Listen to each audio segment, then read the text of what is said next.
Welcome back to the channel. I am yours truly, and today I got y'all a special treat. We're going to predict the Colorado Buffaloes schedule for 2023, led by Deion Primetime Sanders. Last year, Colorado was the worst team in Power 5 competition. They only won one game. And I think Deion's going to put up 9 this year. I'm not kidding here. Anyways, enough about Colorado last year. Let's get into the Vegas odds for Colorado this year.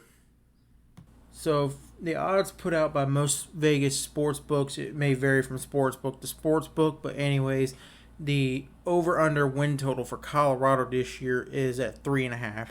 That means if you feel confident Colorado's going to go 4-8 or better, you bet the over. If you feel confident that they're going to go 3-9 or worse, you bet the under. So pretty easy.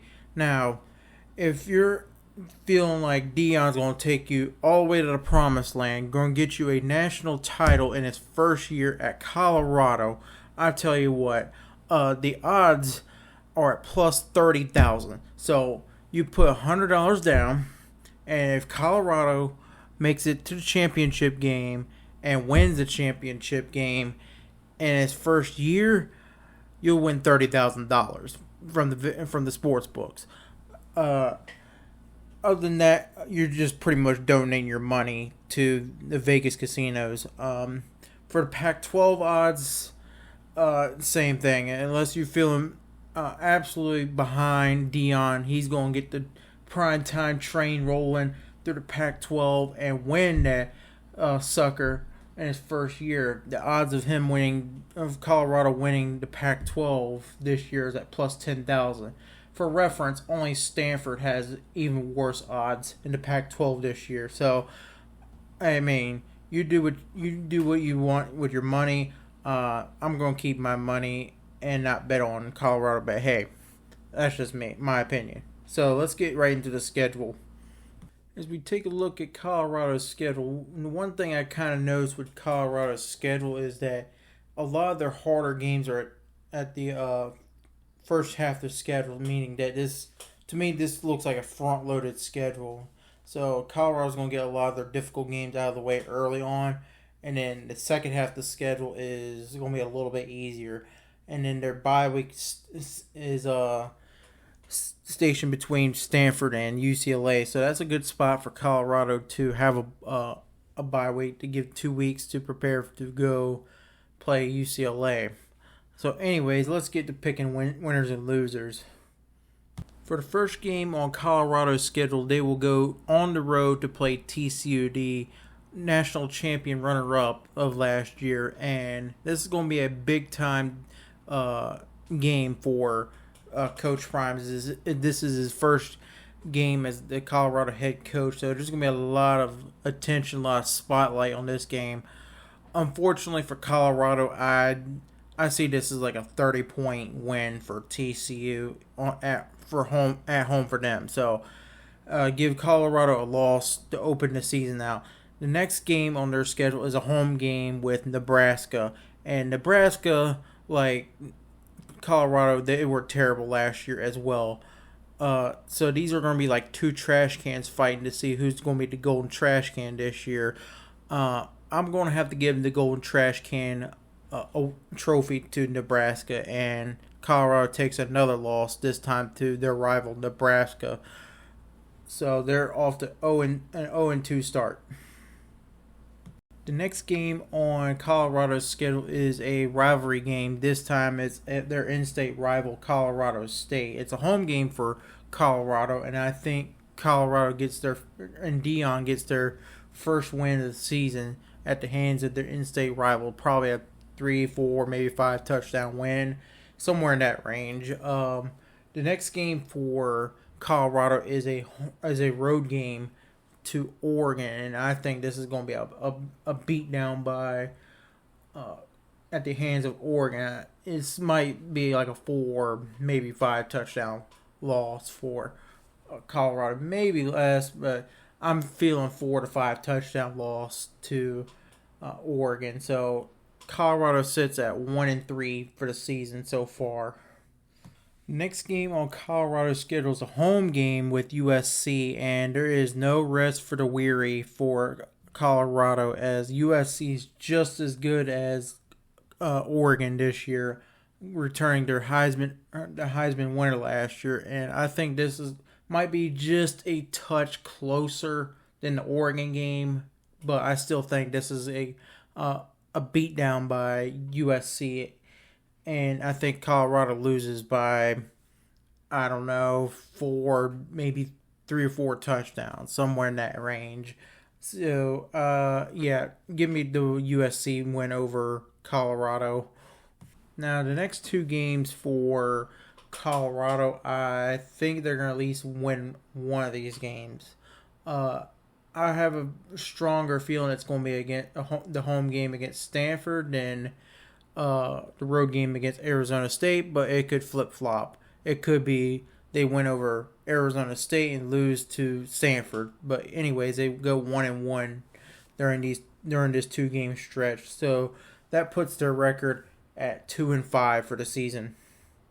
Next game on Colorado's schedule is a road game with UCLA. They get this game after a bye week the week before, and while UCLA is going through some changes on offense, more specifically at quarterback, I think this is going to be a smash and pound game for UCLA. They're just going to run it right down Colorado's throat, and Colorado's not going to have anything to stop it with.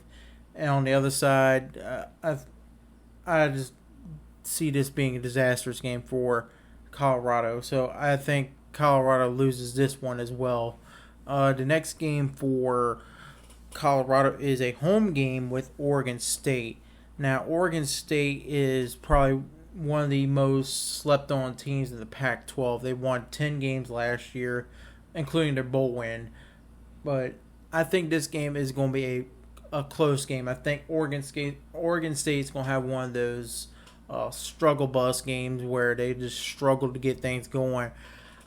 I think I think Oregon State just pulls this one out. This is going to be a close loss for Colorado. So at this point in the season, Colorado sits at 2-7 for the season. Now the next game on Colorado's schedule is a home game with Arizona. I think in this 3 game stretch between Oregon State, Arizona, and Washington State, they're going to at least win one of these games. I just have a feeling they will. Don't ask me why I know or how I know.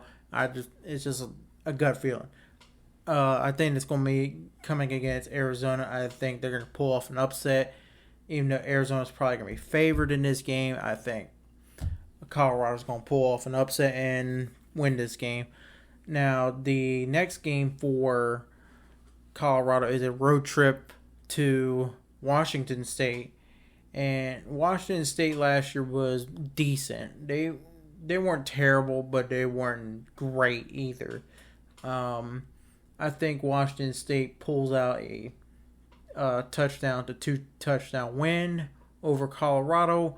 And to end the season for Colorado, they play against their rival Utah. This time is a road trip to Salt Lake City, and Utah is one of the most physical teams, if not the most physical team in the Pac-12. They like to run it down your throat until you cry uncle. That's how Utah plays, and they have a very tenacious defense. So, good luck stopping Utah on the ground in Colorado. You're going to get a loss here. So their season will end at 3-9, according to my prediction. So that's it for the 2023 schedule prediction for Colorado. Before the Deion stands come into this comment section and start typing that I'm a racist or I don't know what I'm talking about, or you don't know Deion's track record, it wouldn't. I'm just going to tell you this. I'm not saying Deion is a terrible coach. He could be a very good coach in the FBS level. The issue I have is that the talent level is not there at Colorado. For reference, including the transfer portal and the recruiting class they got this year, Colorado only has 9 4 to 5 star players total on the team. For reference, Georgia has 9 4 to 5 star offensive linemen. So, give me a break on that.